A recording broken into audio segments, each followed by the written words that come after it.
Hey everybody, it's Erin. I hope you're having a great morning this morning. I am. I just got done working out and now have coffee and I'm on the front porch and it's kind of cloudy and gloomy out, and we already sent 2 off to a lacrosse tournament, so we are already up and moving this morning.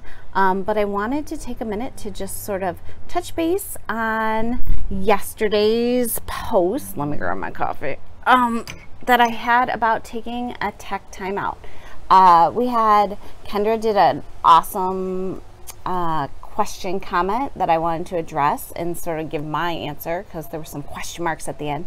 So I'm going to tell you my top 5 things about taking a tech timeout when your kids you feel like your kids might revolt or not go along with the tech timeout. So without further ado, here they are. Oh, also, I wanted to point out before I get to number 1, I will show you at the end of this video what we did yesterday for our tech timeout, which actually just kind of extended into the rest of the day, and I ended up not really being on technology at all, and it was amazing. And when we took our tech timeout, I'll show you what we did, and then it kind of spiraled into the rest of the day, and everybody just kept moving along, and I was kind of waiting for the other shoe to drop and it never did. So that was pretty cool.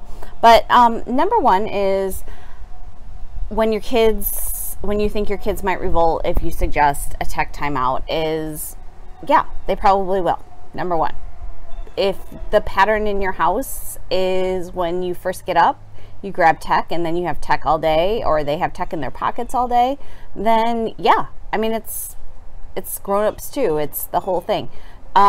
And basically that's because that's how their brains are wired. Their brains are wired if that's sort of how it goes in your house.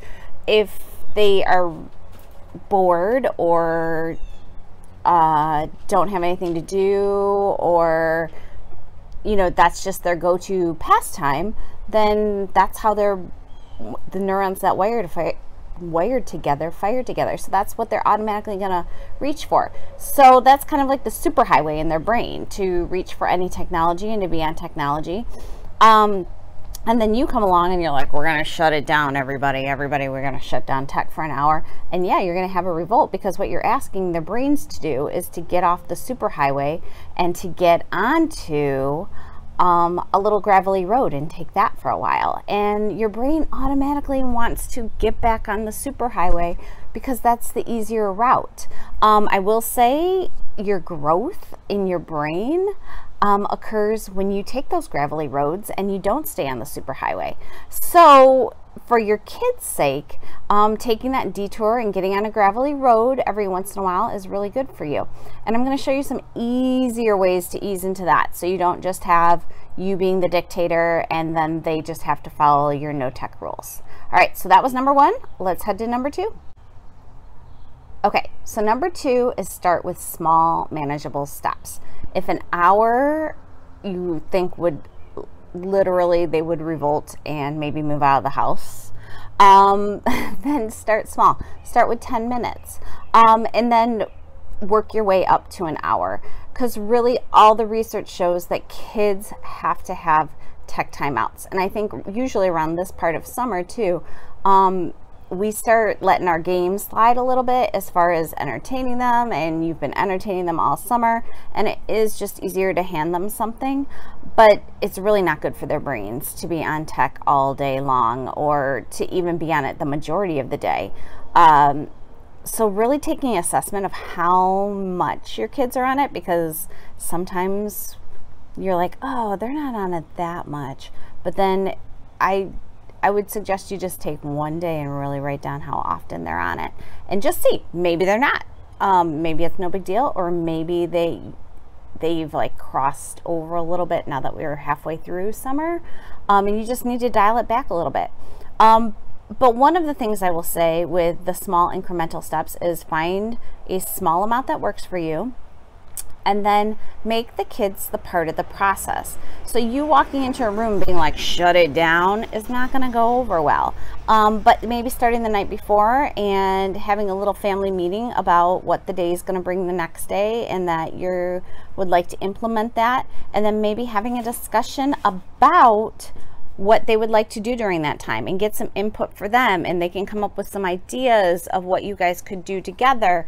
And really, if you're talking about an hour of your day for connection time, that's really not that much when you think about all the time you could just spend with your kiddos. You wanted to have that hour of connection time.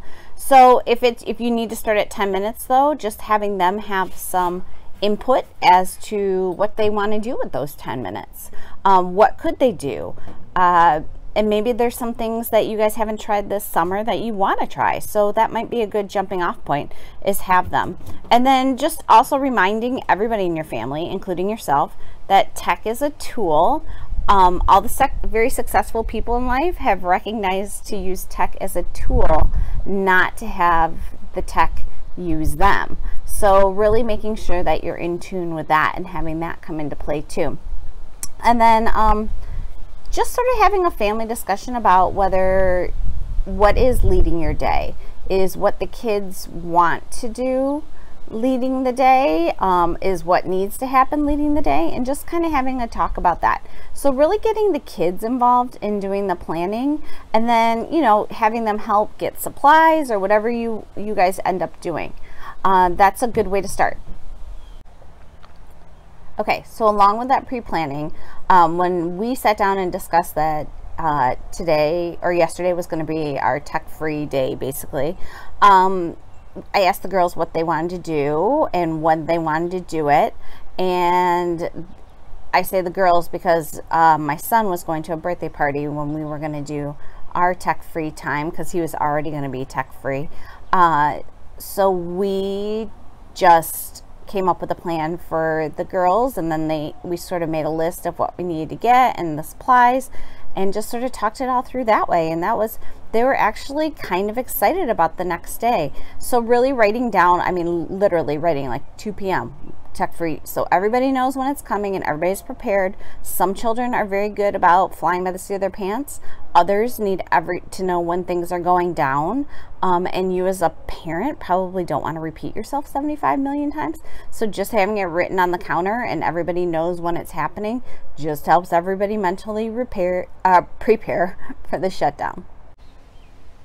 Okay, so last thing is some ideas. The girls and I yesterday, while my son was birthday partying, slip and sliding, we did an at-home spa day. I think it cost $5.85.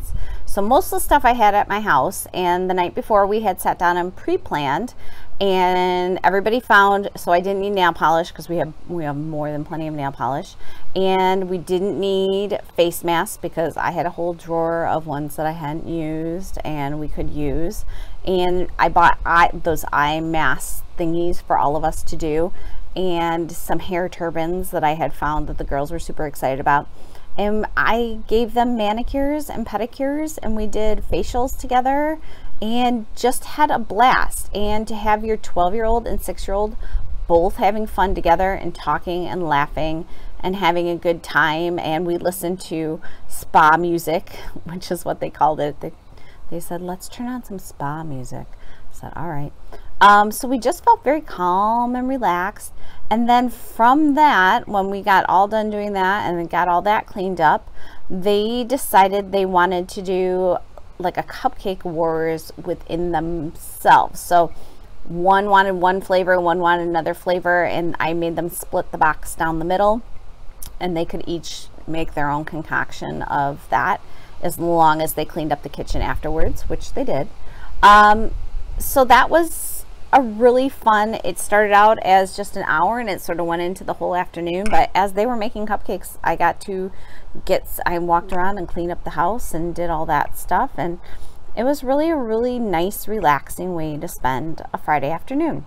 The other ones were, I was thinking play dates with kids, just a tech-free play date.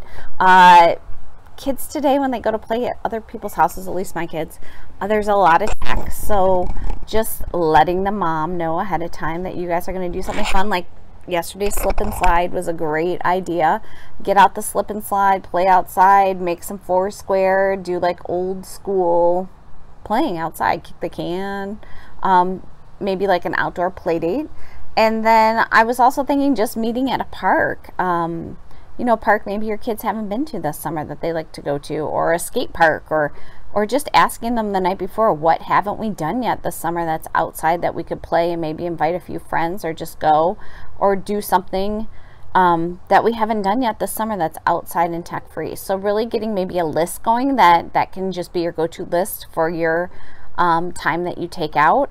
And that way you guys don't have to reinvent the wheel every week, and you can just sort of make it your bucket list of tech time and just make it fun. It doesn't have to be like, this is what we're doing now. You can be like, this is our opportunity to go do something fun, put our phones down, connect, and really your kids want to spend time with you. They do, and they might roll their eyes, and even I have a teenager. They might roll their eyes at first, but I will tell you, when we got into it and did the facial and we're doing all that fun stuff, the facade dropped, and I got to have my kiddo back and spend some quality time, which would not have happened if I did not take that hour of time out on my Friday. And that just sort of sets us up for a really awesome weekend, which is what I want to have. So anyway, I hope you guys have a really awesome weekend, and I'm gonna post my blog about not telling kids to be nice anymore. And I know you're like, what, lady? You tell everybody to be nice. I actually don't usually tell people to be nice. I tell people to be kind, and there's a difference. So I will post my blog. If you're subscribing to the newsletter, you're already getting it, and it should already be in your inbox. Should have come late last night sometime. And if you're not and you want it first thing, then go ahead and just click over to therootofamily.com and subscribe. Have a great day, everybody, and I hope to talk to you all soon. Send any questions about parenting. I'm doing some fall programming, so any questions, hit me up on social media, ask me a question, and I'm happy to address it. Have a great one.